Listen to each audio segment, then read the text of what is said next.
ጠመንጃን ያስቀደመ ዱርን የመረጠ የፖለቲካ ባህል የአፍሪካውያን ፈተናዎች ናቸው። ይህም አፍሪካውያን ወደፊት ከመጓዝ ይልቅ የግጭት አረንቋ ውስጥ እንዲዳክሩ አድርጓቸውም ቆይቷል። በአብዛኛው የሀገሪቱ አካባቢዎች እስከዛሬ ያልተቀየረውና ሰፍኖ የቆየው የጠመንጃ ፖለቲካም የአፍሪካን የልማት ህልም ነጥቆ ወደ ኋላ ሲጎትቷት ታይቷል። እንደ ሌሎች የአፍሪካ ሀገራት ሁሉ ኢትዮጵያም የግጭት አዙሪት ዋጋ እያስከፈላት ነው። በሀገሪቱ ከውይይት ይልቅ የጠመንጃ ፖለቲካ በመመረጡ በርካቶች ህይወታቸውን አጥተዋል። ያካሄድ ያብቃ መግባባት ላይ መሰረት ያደረገ የውይይት ባህልም ይዳብር የሚለው ደግሞ የህዝቡም የፖለቲከኞችም ተደጋጋሚ ጥሪ ነው። ተሳሰብ እርስ በራስ በተለያዩ ቦታዎች ቁጭ ስንል እንደዚህ መመካከር በጣም ተገቢ ነው ያለው። መመካከር ነው ያለብን እንጂ ወደ ግጭት ውስጥ መግባት የለብንም። ውስጥ ያለንን አለመግባባት ቁጭ ብለን ተነጋግረን በውይይት ሰላማዊ በሆነ መንገድ በመደማመጥ በመከባበር ችግሮቻችን መፍታት አለብን ብዬ አምናለሁ። መነጋገር ጥሩ ነው።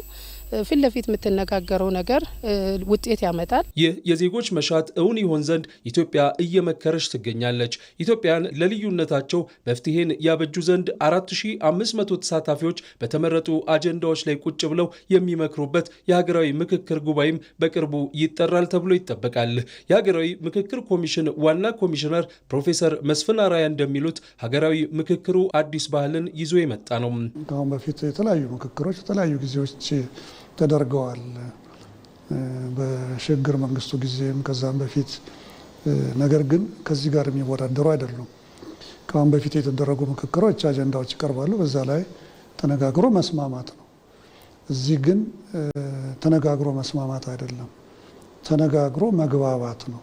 የእኛ አጀንዳዎች አሁን ከህብረተሰባችን ከታች የመጡ ናቸው። እስከዛሬ እኛ የለመድነው ከላይ የሚሰጡን ነው። በዚህ ጉዳይ ላይ እንነጋገር። የሀገራዊ ምክክር ኮሚሽን ዋና ኮሚሽነር ፕሮፌሰር መስፍን አራያ እንደሚሉት አሁንም ወደ ሂደቱ ያልተቀላቀሉ ነገር ግን ከጫካና ከጠመንጃ ተላቀው በሰላማዊ ውይይት የልዩነት ምንጭ በሆኑ ጉዳዮች ዙሪያ በጠረጴዛ ዙሪያ መምከርን ለሚመርጡ እድሉ አልተዘጋም። አሁንም ለታጣቂዎች ቦታ አለን።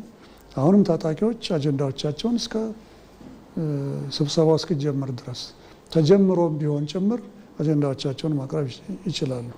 አሁንም በየቦታው ያሉ ወደዚህ የምክክር ሂደት ውስጥ ያልገቡ የፖለቲካ ፓርቲዎች ጥሩ አጋጣሚ ነው። ምክንያቱም በርካታ አጀንዳዎች ይኖሯቸዋል።